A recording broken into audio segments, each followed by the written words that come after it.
이것은 단순한 또 하나의 하이브리드가 아닙니다. 37mpg의 강력한 터보 하이브리드입니다. 우수한 주행거리와 파워로 당신의 다음 이야기를 발견할 수 있게 해줍니다. 그곳이 어디든지.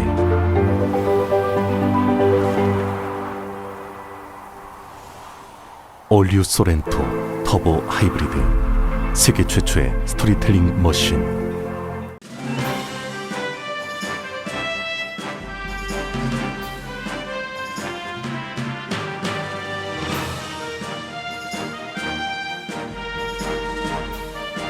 건강하고 안전한 여름, 라디오 서울이 함께합니다. 강혜신의 오늘의 미국.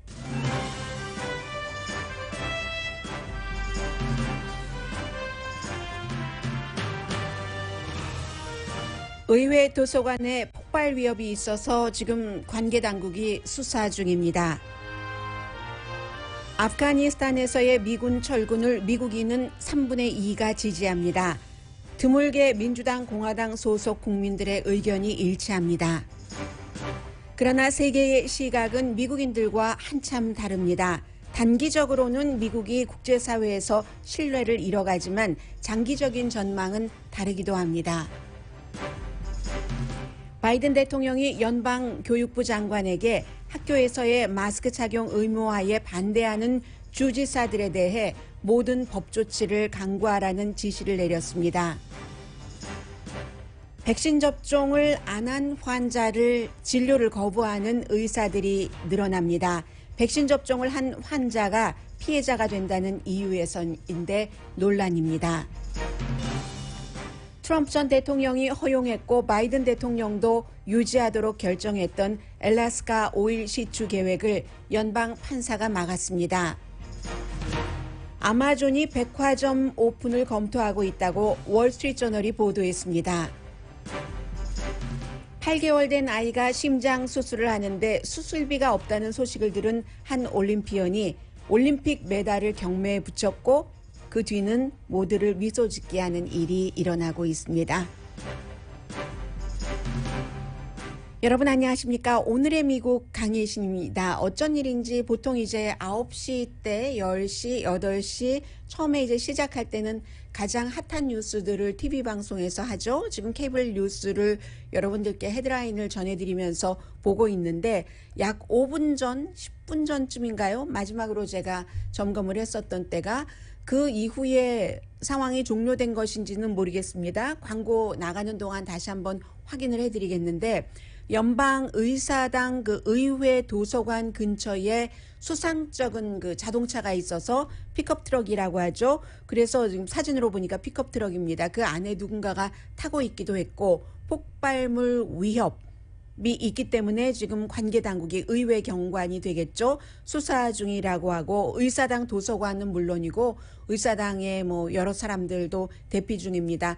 이번 주가 의사당은 휴회이기 때문에 의원들이 출석하지는 않았고요. 또 의회 도서관은 그 연방 대법원 가까이에 있습니다. 그래서 지금 과연 이것이 폭발물과 위협이 있는가 하는데 지금 시작 딱 하고 나서 탑뉴스로 전하지 않는 것을 보면은 그다지 심각한 상황은 아닌 것으로 보이고 왜 이제 이런 내용에 사람들이 많이 놀라냐면은 1월 6일 의사당 그 폭동 사건이 있었을 때 그 전에 워싱턴 DC에 있는 그 민주당 전국위원회나 공화당 전국위원회의 본부 헤드쿼터에도 폭발물이 설치됐었기 때문에 1월 6일 의사당 사건 이후에는 미국의 모든 그 경찰 병력들이 뭐 경찰력도 그렇고 병력도 그렇고 이 같은 사태가 일어난다 하면은 작은 일에도 굉장히 놀라는 그런 일입니다. 잠시 뒤에 이 내용을 전해드리겠고요.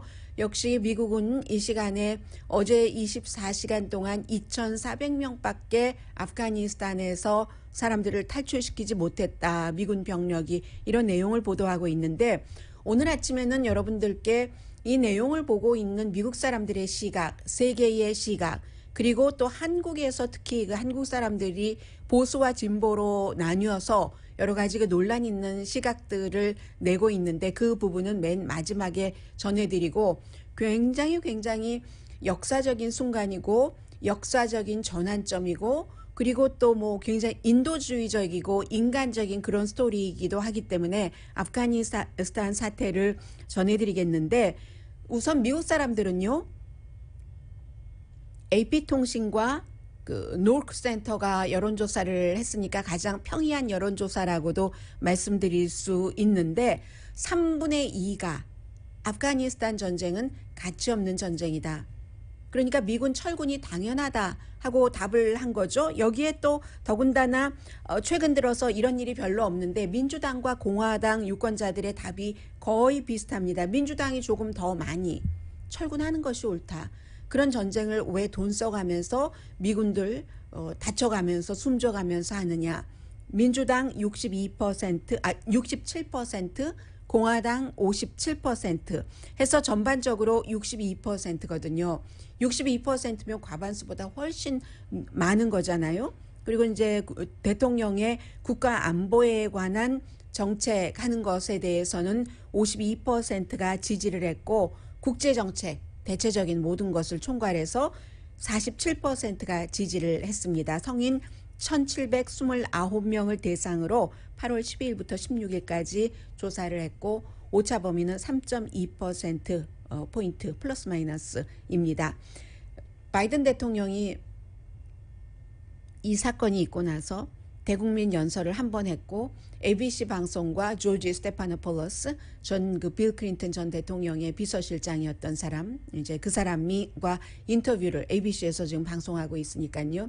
인터뷰를 해서 얘기한 것 여러 가지지만 혼돈 없이 아프가니스탄에서 미군이 철군할 수는 없었다. 지금 굉장히 아주 단정하게, 단아하게, 완전하게, 질서정연하게 철군하고 있는 모습은 아니잖아요. 그래서 이제 이런 것들에 대한 변명이라고도 볼 수 있는 거죠. 혼돈 없는 아프가니스탄에서의 미군 철군을 예상도 하지 않았고 기대도 하지 않았다. 순조로울 것이라고 생각하지 않았다는 거예요. 그러나 이 말은 바이든 대통령이 7월 달 불과 몇 주일 전에 한 말과는 다릅니다. 그 당시에는 탈리반이 이렇게 쉽게 빨리 아프가니스탄 카불을 대통령궁을 점령하리라고는 생각하지 않는다. 그럴 확률은 거의 없다. 희박하다라고 얘기를 했습니다. 정확하게 highly unlikely. 희박하다는 뜻이잖아요. 그렇게 얘기했는데 지금은 그런 혼란 없이 철군은 불가능하다라고 얘기를 하니까 이건 바이든 대통령이 말을 바꾼 거고요. 미국은 지금 탈레반이 미국 달러, 이 모든 나라가 달러를 예비비로 갖고 있잖아요. 리저브드 해놓은 그것을 쓰지 못하도록 접근을 못하도록 막고 있고요. 영국은 미국이 며칠 안에 지금 공항을 컨트롤하고 있는데 철군할까봐 두려워하고 있답니다. 영국도 지금 공항을 통해서 해야지 되는 일들이 많이 남았기 때문에 그리고 유나이티드 아랍에미레이트로 도망간 아프가니스탄의 전 대통령은 난 돈 가지고 가지 않았다라고 부정을 했고 내가 교수형에 처해질까봐 도망쳤다. 뭐 이런 얘기를 했어요. 탈리반은 어제 이제 또 발표를 했는데 이게 맞을 것으로 보는 사람들이 많습니다. 전문가들은. 아프가니스탄의 민주주의 시스템은 없다. 아프가니스탄의 민주주의는 맞지 않는다. 과거에 탈리반이 96년부터 2001년 그때 정권을 잡았었던 적이 있죠. 아프가니스탄의 이 탈리반의 아주 극단적인 샤리아법 등으로 사람 손목 자르고 돌로 쳐 죽이고 하는 그런 것을 그대로 가겠다는 얘기를 하는 그런 탈리반도 있고요. 지금은 사실은 미국과 서방 세계와 굉장히 협력을 해야지 되는 단계인데도 이렇게 하고 있습니다.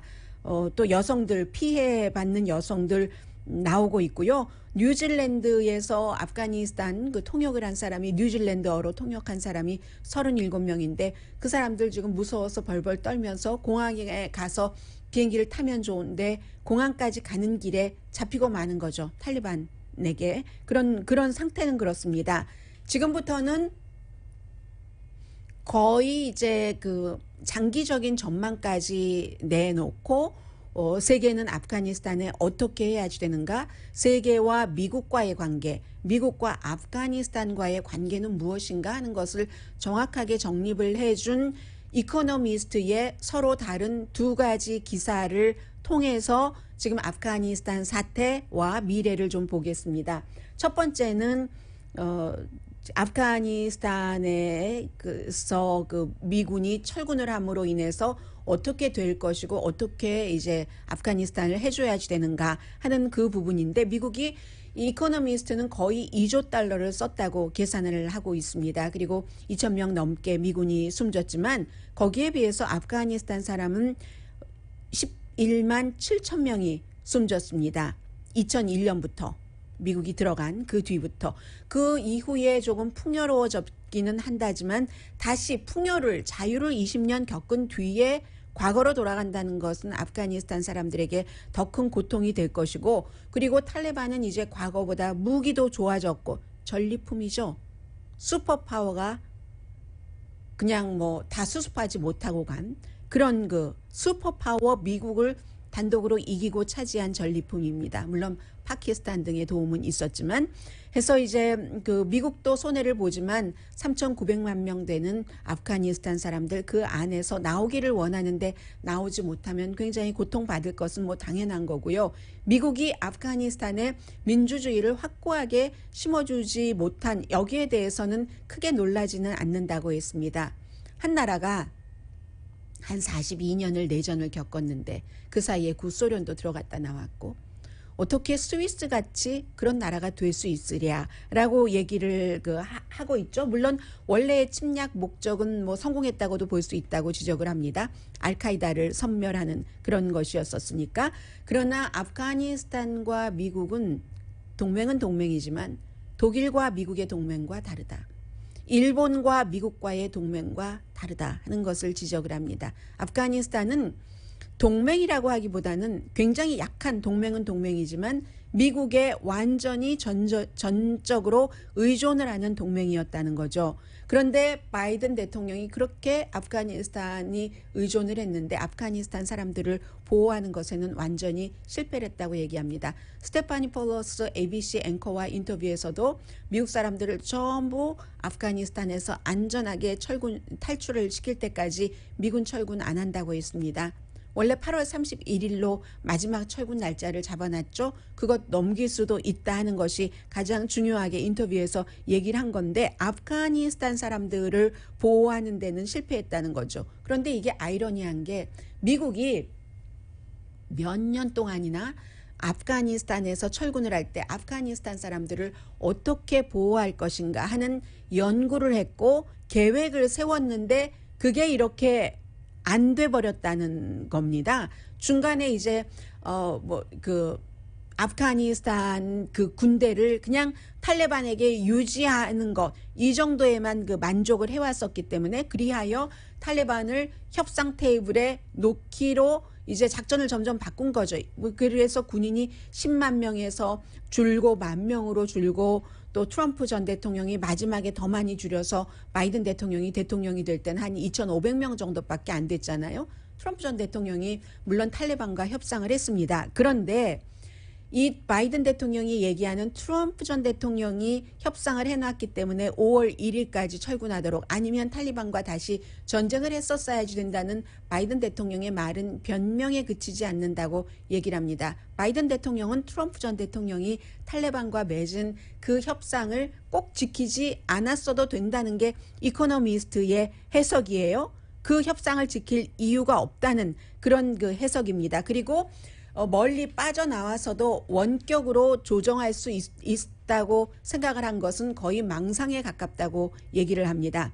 탈리반에게 파워를 주고 나서 정보를 잘 해서 뭐 공격 같은 것을 한다는 건데 정보를 알아서 그렇게 탈리반에게 하루 만에 카불이 함락되고 말았는가 이런 것을 지적을 하고 파워를 가진 탈리반은 이제 완전히 믿지는 않지만 친구들이 지금 많이 생겼잖아요. 러시아나 중국이나 뭐 등등 해서. 그래서 그럼에도 불구하고 탈레반도 서방 세계와 같이 손을 잡아야지 되고요. 지원 없이는 아프가니스탄이 살아갈 수가 없지만 그리고 다른 나라도 어느 정도는 탈리반과 그 탈리반 정권 아래서 살아야지 되는 아프가니스탄 사람들 때문에 그들을 구할 시간은 있다. 그러니까 지원을 할 수 있는 한 서방 세계는 난민을 받아들이는 것도 지원이고 아프가니스탄 사람들을 위한 구호 작업을 하는 것도 지원이고 이런 것이 지금 할 일이다라고 얘기를 했고요. 그리고 이제 더 중요한 두 번째 기사는 베트남 실패와 같은 아프가니스탄 실패가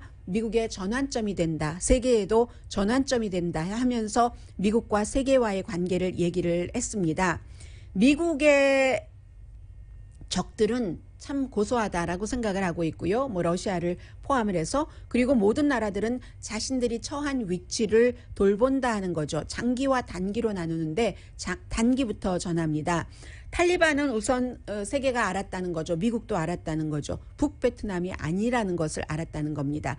바이든 대통령과 미국이 그렇게 사이공 함락에 비유하기를 싫어하지만 그때와 1975년과 마찬가지 더하면 더했지 덜하지 않았다는 것을 먼저 정의를 하고 갑니다. 7월 8일에 그 바그램 공군 기지를 포기했을 때 이 공군이 없이는 될 수가 없습니다. 정보와 드론으로 한다고요? 공군 기지가 없는데 그러면 무엇이 어느 쪽에서 걸프 이쪽에서 뭐가 가고 전투기가 가고 어느 쪽에 있는 함대가 있다 할지라도 전부 행동을 하려면은 이란이라든가 파키스탄을 통해야지 되잖아요.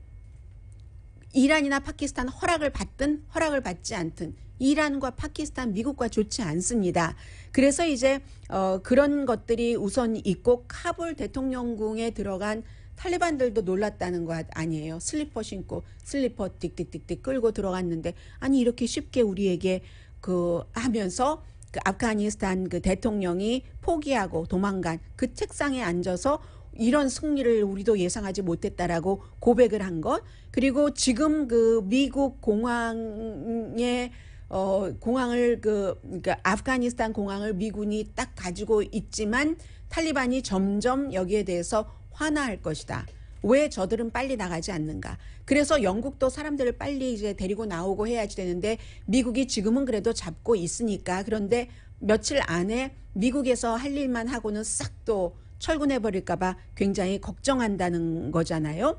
그래서 지금도 미국이 물론 세계 최고의 국가이기는 하지만 그 75년도에 그 베트남에서 미국이 패전을 시인하고 할 때도 바이든 대통령은 당시에 상원 의원이었는데 우리 나와야지 된다 하는 것을 주장을 했었고 아프가니스탄에서는 대통령으로서 나와야지 된다 하고 주장을 하고 나온 게 바이든 대통령인데 그때나 지금이나 굉장히 그 미국이 아주 그 신뢰를 받지 못하는 것은 동맹국들이 걱정을 한다는 거죠.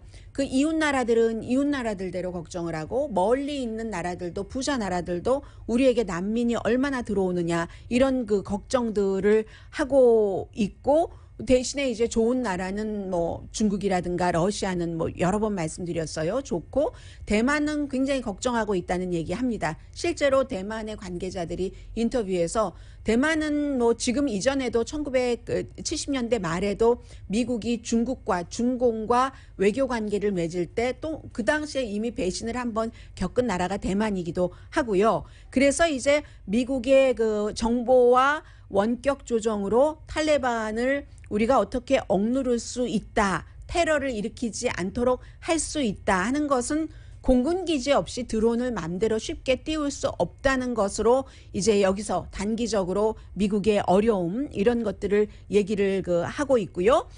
사이공과 비교를 하면은 당시에 이제 미군 사망자는 뭐 지금이 그 당시가 한 25배 정도는 더 많았지만 지금 뭐 2,000명 조금 넘으니까는요. 그렇지만 당시에 북베트남은 지금 그 탈리반처럼 불과 10만 명도 안 되는 이런 정도도 아니었고 또 다른 슈퍼파워의 힘을 갖고 있었잖아요. 구소련이 지원을 해줬었는데 지금은 탈리반은 구소련이 러시아가 지원한 것 아니잖아요. 그러니까 미국의 망신이 훨씬 더 큰 거죠. 이런 것들에 이제 세계에 놀란 것도 있고 인도 같은 경우는 파키스탄이 지금 탈리반이 힘을 잡았으니까 이렇게 되니까 우리가 조금 더 미국과 가까워야 되겠네. 그렇지 않아도 중국과의 관계도 있는데 이런 형태로 이제 바뀔 테고 그러면서도 미국을 믿지 못할 것이고 세계는 오바마 전 대통령이 리비아 사태에 개입하는 것을 거부했을 때 2011년도에 우리가 잘 알지도 못하면서 언어도 모르고 또 문화도 모르고 하는데 중동 거리적으로도 너무 먼데 거기에 섣불리 개입을 했을 때도 실망을 했고 2013년도에 시리아 공습을 해야 되느냐 말아야 되느냐 해서 또 공습을 하지 않은 거에서도 유럽 국가들은 많이 실망을 했다고 얘기를 합니다. 그리고 트럼프 전 대통령이 2019년도에 이란이 사우디 오일 시설을 공격했을 때 금방 이란을 어떻게 해준다고 하고 비행기를 띄워놓고 뭐 도착하기 10분 전에 다시 돌아오라고 했잖아요. 그때도 실망을 했다는 거죠. 민주당 대통령이나 공화당 대통령이나 이란 벌주기를 안 한 것에도 실망을 했고 뭐 이런 여러 가지. 그러므로 이번에 또 아프가니스탄에서 이러한 식으로 철군을 한 것을 보고는 미국은 정말 변덕스러운 나라다. 본인들의 필요만 충족시키는 나라다. 이런 생각을 한다는 거죠. 그럼에도 불구하고 뭐 예를 들어 일본의 누구에게 물어보면은 일본은 일본이고 아프가니스탄은 아프가니스탄이다. 우리는 아프가니스탄이 아니기 때문에 그렇게 당하지 않는다라는 얘기도 한다는 거예요. 지금 한국에서 진보고들이 하는 얘기와 똑같은 얘기도 이코노미스트가 지적을 하고 있습니다. 그리고 바이든 대통령은 현재 우리가 집중하는 것은 아프가니스탄이 아니라 러시아와 중국이다라고 얘기를 하는데 지금까지 쭉 보면 다 미국 잘못했다. 미국이 이번에 대실패를 했어. 실수를 했어. 하는 거잖아요. 그렇게 얘기를 한 이코노미스트가 장기적인 것을 전망을 합니다. 거의 비슷했던 베트남에서 교훈을 얻을 수 있다는 건데 그 당시에 베트남 전쟁에서 미국이 그렇게 망신스럽게 나오고 나서 굉장히 흔들렸었죠. 적들이 좋아했었습니다. 그런데 그 이후 15년이 지난 뒤에 미국이 그 북베트남을 도왔던 구소련을 이겼습니다. 냉전에서 이겨서 아무도 무적 함대가 완전히 경쟁이 없는 슈퍼파워가 됐다는 것. 그리고 75년 이후에 40년이 지난 뒤에 미국이 어떻게 했습니까? 그 베트남과 손을 잡았죠. 가장 가까운 파트너로서 지금 경제적인 생태계 이런 것들이 많이 바뀌고 노동력, 노동시장, 또 물건을 팔아야지 될 시장 이런 것 때문에 그 베트남과 같이 지내고 있다, 미국이. 그러니까 maybe someday in the future에 탈리반도 과거에 정권을 잡았을 때보다는 보드라워지고 미국도 미국의 필요에 의해서 세계 다른 나라도 지금 중국이나 러시아나 파키스탄이나 사우디아라비아나 유나이티드 아랍에미레이츠나 이런 나라들이 탈리반에게 친절하게 하는 것처럼 그런 형태로 서로 다른 것들을 조금씩 깎아가면서 이렇게 밍글되는 게 아닌가. 그게 지금 이코노미스트가 결론을 내린 겁니다. 그리고 하나, 한국의 보수에서 얘기하는 아프가니스탄 대통령이 도망갔다고 굉장히 비난을 해요. 그런데 그 비난하는 그 보수의 입에서는 언제나 한국전 당시에 국민을 버리고 도망간 대통령을 굉장히 칭찬합니다. 최고의 대통령이라고. 그런 모순이 있고요. 그리고 한국의 진보는 또 어떤 모순이 있냐면은 아프가니스탄에서 이제 탈리반이 정권을 잡게 됨으로 인해서 아프가니스탄의 많은 사람들이 특히 여성들 같은 경우는 학교에서 나와야 될지도 몰라요. 그런 자유 같은 것을 많은 인간으로서 누릴 수 있는 기본권을 잃게 됐는데 한국으로서 중요한 것은 어제 콘돌리자 라이스 국무장관이 워싱턴 포스트에 기고문을 쓴 것도 그렇게 세련된 군대인데도 한국군 단독으로는 북한을 완전히 막을 수가 없다. 이런 얘기를 한 것에 대해서 굉장히 반발을 하죠.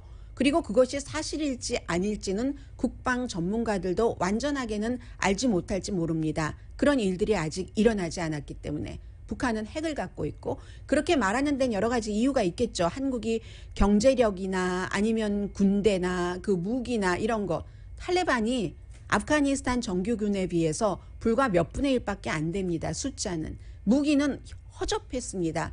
왜냐하면 아프가니스탄 정규군은 미국이 무기를 대주고 있었기 때문에 그런데도 무혈 입성을 했습니다. 그런 것들을 생각하면 그리고 우리가 아프가니스탄이냐라고 얘기를 하지만 아프가니스탄 아니죠. 그렇지만 미국과 한국과의 관계가 미국과 독일과의 동맹, 미국과 영국, 미국과 일본과의 동맹만큼은 못 미친다는 것도 한국은 알아야지 되는 것 같습니다. 어느 사이에 있겠죠. 한국과 미국과의 관계가 한국은 아프가니스탄도 아니고 아프가니스탄과 미국과의 관계도 아닐 겁니다. 한국과 미국과의 관계는 중국도 있기 때문에 훨씬 가깝고 중요합니다. 전략적으로도. 그러나 그 한국과 미국과의 관계가 결코 독일과 미국, 독일과 일본과의 관계는 아니라는 것. 중요한 것은 딱 하나예요. 그 나라의 방어는 그 자국이 해야지 된다는 거. 그러나 자국이 방어한다고 해서 자국의 힘이 완전하게 증명되지 않았을 때 무조건 미군 철군해라 반미하고 이것도 굉장히 어리석고 조금 아이스러운 거죠.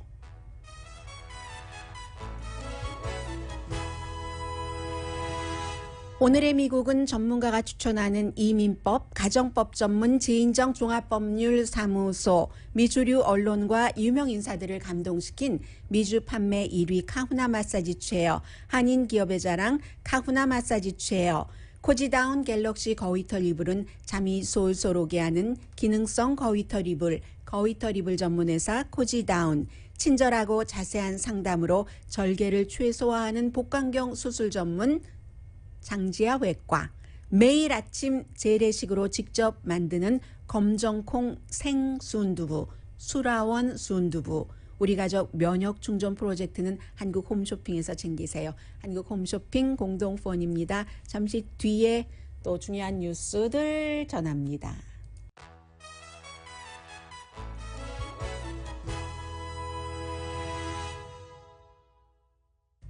라디오 서울 방송 오늘의 미국 듣고 계십니다. 네, 엘라바마주에 한 닥터가 계시는데 제이슨 발렌타인이라는 닥터분이십니다.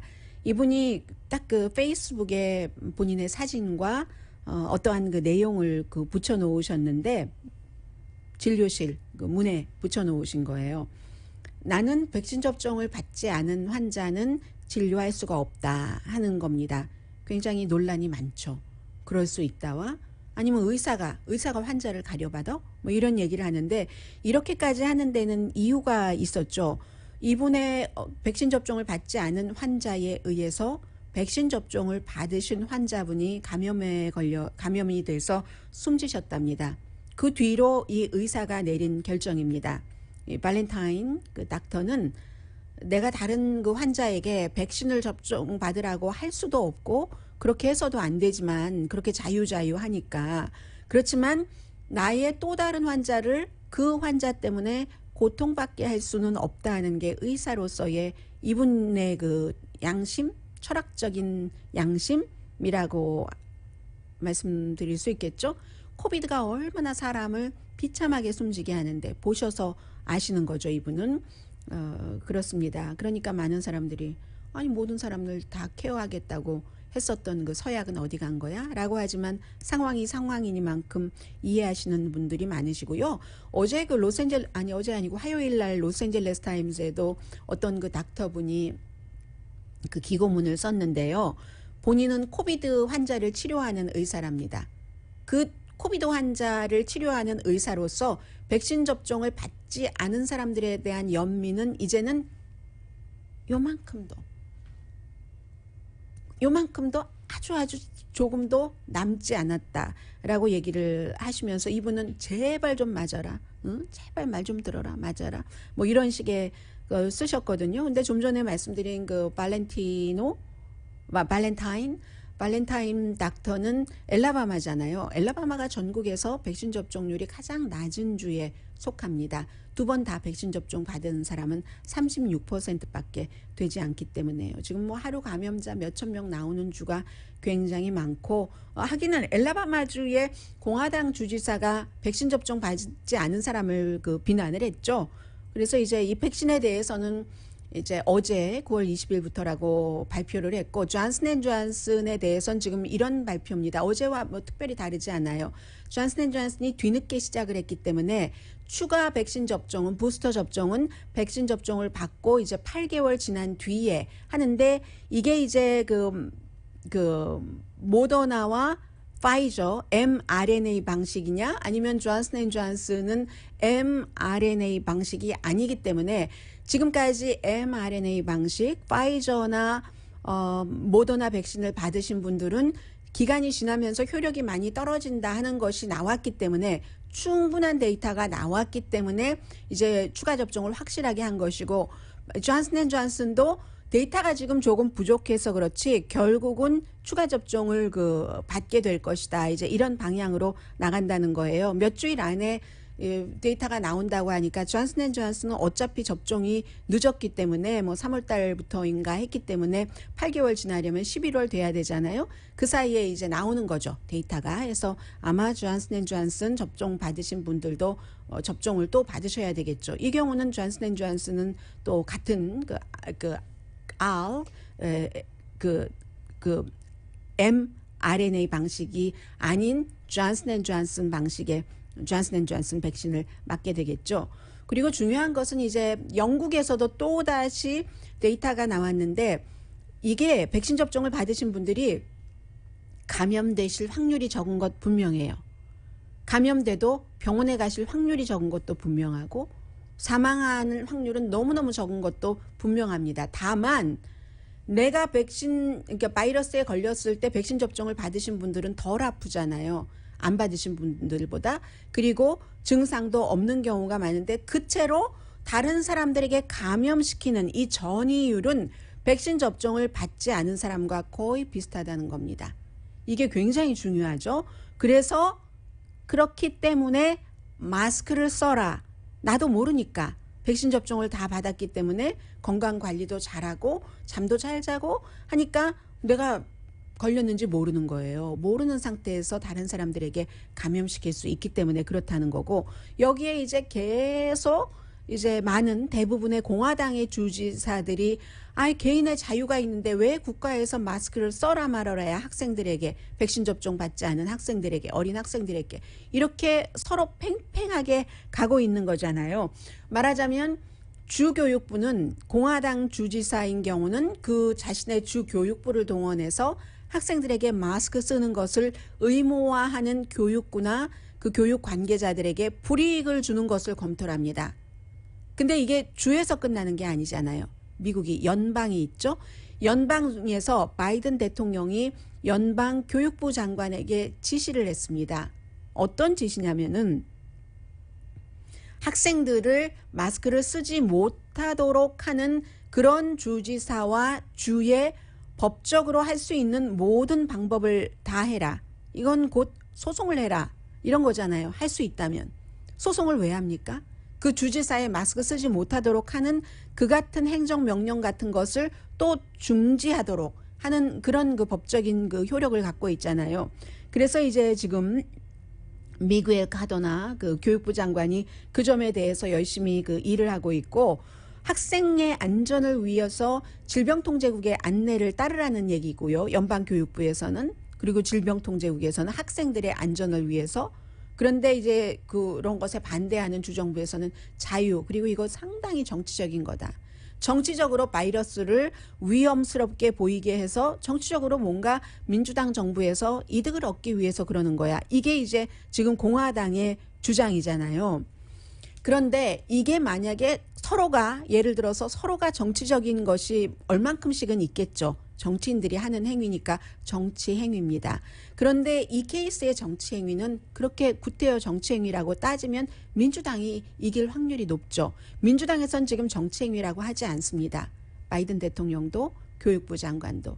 학생들의 안전을 위해서 하는 조치라고 하지만 만약에 정치 행위라면 똑같이 정치 행위를 하는 것이라면 안전을 위해서 마스크를 쓰는 것이 안 쓰는 것보다는 안전하잖아요. 안전에 도움이 되잖아요. 그런 부분이죠. 그래서 뭐 어느 주라고는 교육부 장관이 얘기를 하지 않았지만 공식적으로 전부 레터를 보냈거든요. 뻔하죠. 플로리다, 텍사스, 애리조나 그리고 그 밖에 또 아이오와, 오클라호마, 사우스캐롤라이나 또 테네시, 유타 이런 주가 주지사가 마스크 쓰지 못하도록 하고 있기 때문에 그렇습니다. 그리고 마이애미데이드 카운티가 미국에서 네 번째로 큰 교육구죠. 이 교육구도 주지사의 주장 무시하고 학생들에게 마스크 쓰는 것 의무화했습니다. 그러니까 오늘의 미국을 듣고 계신 여러분들께서는 부모님들께서는 공화당 주지사들의 주장인 자유를 택하라 마스크 쓰지 않도록 하는 것을 따르실지 아니면 여러분들 그 로컬 교육구가 마스크 쓰는 것을 의무화한다면 그것을 따르실지는 사실은 답은 나와 있는 것 아닌가요? 그래도 시위하는 사람이 그렇게 많다고 하잖아요. 마스크 쓰는 것을 의무화하면 안 된다고. 잠시 뒤에 경제 관련 뉴스 전합니다.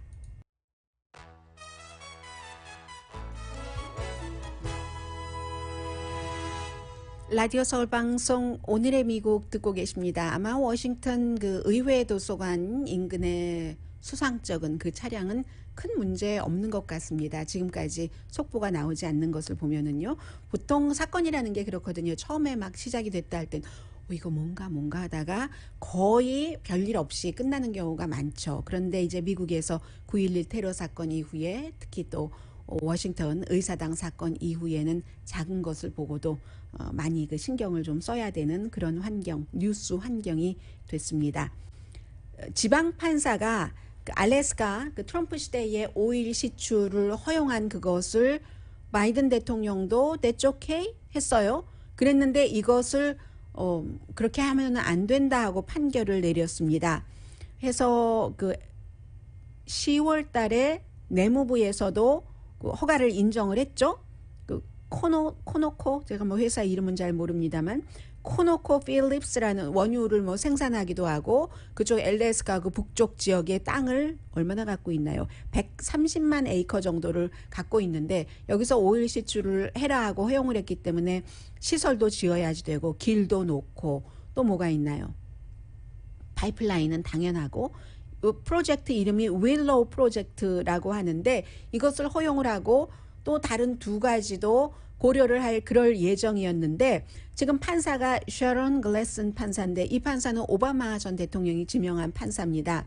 당시에 트럼프 전 대통령 시대의 행정부에서 독단적으로 결정을 한 거기 때문에 이건 무효화해야지 된다.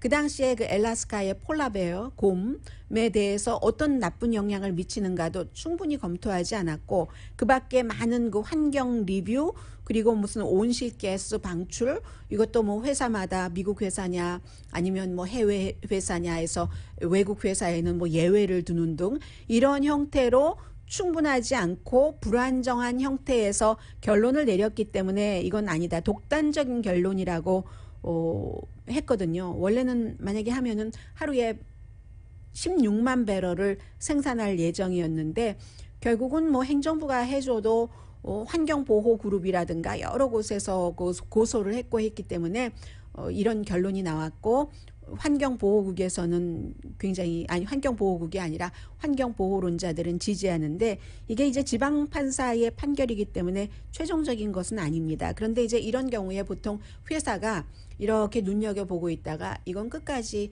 가는 게 낫겠어. 아니면 여기서 멈추는 게 돈을 덜 잃어버리는 거야 하면은 철수하기도 하죠. 그래서 지금까지는 최종적인 결론은 아니라는 말씀 드리고요. 그리고 아마존이 뭐 날이면 날마다 사실은 아마존에 대해서는 뉴스를 전해드릴 수도 있습니다. 안 해서 그렇죠. 어제에 이어서 아마존 뉴스를 전해드리는데 온라인 쇼핑의 파이오니어잖아요. 온라인 쇼핑의 선두주자가 아마존인데 이젠 백화점을 짓겠다네요.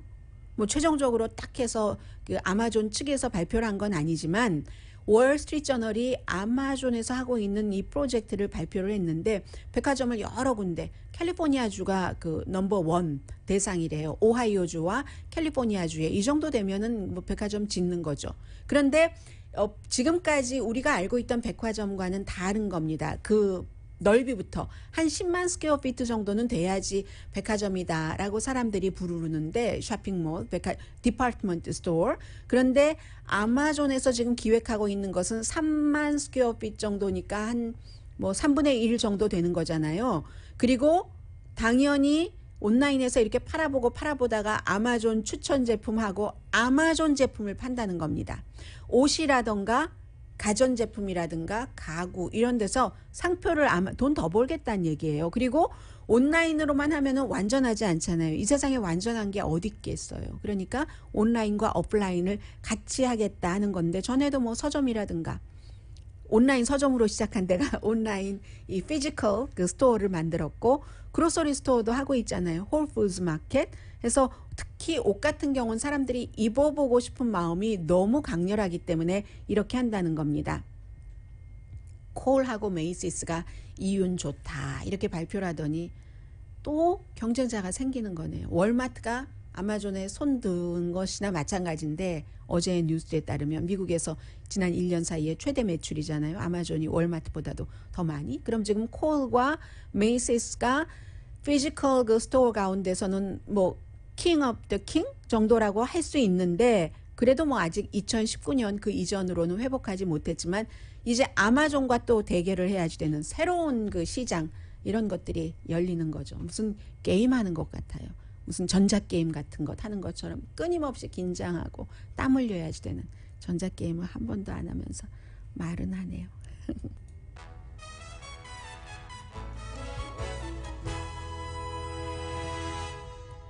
라디오 서울 방송 오늘의 미국 듣고 계십니다. 제가 처음에 이 기사 보면서 이제 처음에 보면 제목만 보잖아요. 제목 보고 이걸 여러분들께 전해드려야 되나 말아야 되나부터 결정을 하는데 제목만 보고 그거 누가 좀 도와줬으면 됐지. 그리고 처음에는 이게 뭐였냐면 어쨌든 한 도쿄 올림픽에 출전을 해서 은메달을 딴 선수가 8개월 된 아이를 위해서 그 은메달을 팔았다라는 게 헤드라인이었어요. 아이 엄마인가 보다라고 생각을 하면서 아니 그러면 누가 좀 도와주지 그 은메달 리스트가 은메달을 팔 정도까지 이렇게 생각을 했거든요. 그런데 스토리를 보니까 원반 던지기를 하는 마리아 아드레자크라는 선수라고 하거든요. 어느 나라 선수인가요? 폴란드 선수입니다. 그런데 이 선수가 그 도쿄 올림픽 하기 전에 그 스토리를 알았다는 거예요. 이제 생후 8개월 된 아이가 심장 수술을 해야지 되는데 돈이 없는 거예요. 그리고 폴란드에서 그 아이의 심장 수술을 할 만한 기술이 없기 때문에 미국에 와서 미국 의사에게 수술을 받아야 되면 아이 혼자 오는 것도 아니죠. 모든 경비, 수술비를 포함해서 이 얘기를 듣고는 내가 이 메달을 팔아야지 되겠다 해서 페이스북에 이제 이런 사연을 얘기를 하고 경매를 붙였어요. 그랬더니 폴란드에 말하자면 뭐 미국에 있는 세븐일레븐 같은 스토어인가 보죠. 컨비니언스 스토어에서 발음 못하겠는데요. 잽카 이런 데서 12만 5천 달러에 샀답니다. 이 선수가 얘기하기를 이 메달 자체는 막 인간의 한계 그리고 공정함 또 우정 뭐 이런 것까지 다 합친 게 메달의 상징이잖아요. 올림픽 메달에. 그런데 이 메달의 상징은 괴롭고 힘들지만 그래도 그 희망을 갖고 꿈을 쫓고 믿음을 갖고 하면 역경에도 불구하고 인생은 흘러가는 것이다. 인생은 그 생명, 삶 그 자체를 상징하는 거다. 뭐 이렇게 했어요. 그랬더니 이 12만 5천 달러를 주고 충분하다고 하거든요. 미국에 와서 아이 심장 수술을 하는데 그게 충분한가요? 아무튼 충분하대요. 그래서 이 회사가 메달은 다시 킵하도록 했답니다. 그러니까 딱 헤드라인만 보고 했었던 저의 그 상상들이 얼마나 어줍지 않은 상상이었어요. 이 아이의 엄마도 아니고요. 오늘의 미국은 전문가가 추천하는 이민법, 가정법 전문 제인정 종합법률사무소, 미주류 언론과 유명 인사들을 감동시킨 미주 판매 1위 카후나 마사지 체어, 한인 기업의 자랑 카후나 마사지 체어, 코지다운 갤럭시 거위털 이불은 잠이 솔솔 오게 하는 기능성 거위털 이불 전문회사 코지다운, 친절하고 자세한 상담으로 절개를 최소화하는 복강경 수술 전문 장지아 외과, 매일 아침 재래식으로 직접 만드는 검정콩 생두부 수라원 순두부, 생두부가 아니라 생순두부였네요. 우리 가족 면역 충전 프로젝트는 한국 홈쇼핑에서 챙기세요. 한국 홈쇼핑 공동후원이었습니다. 10시에 좋은 아침, 좋은 하루 방송됩니다. 네, 지금 저희 회사에 이렇게 그 플라스틱 쉴드가 있잖아요. 방패막이가 있잖아요. 아이들 학교 가는 때이기 때문에 이런 뉴스가 많이 나오는데 별 도움이 안 된답니다. 물론 특별한 경우에는 도움이 될 수 있어요. 누가 기침을 바로 앞에서 한다던가 막 그런 경우 확 했을 때 그럴 때는 그렇지만 아니면 오히려 데드 존이라고 해서 요런 데 가까운 데는 또 붙어 있잖아요. 그런 형태로 모든 것이 완전하지 않다는 거죠. 건강 알아서 챙기세요. 면역성 강희신이었습니다.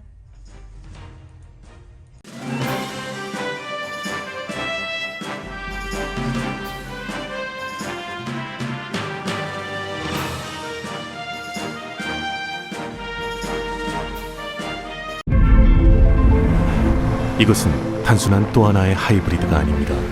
37mpg의 강력한 터보 하이브리드입니다. 우수한 주행거리와 파워로 당신의 다음 이야기를 발견할 수 있게 해줍니다. 그곳이 어디든지.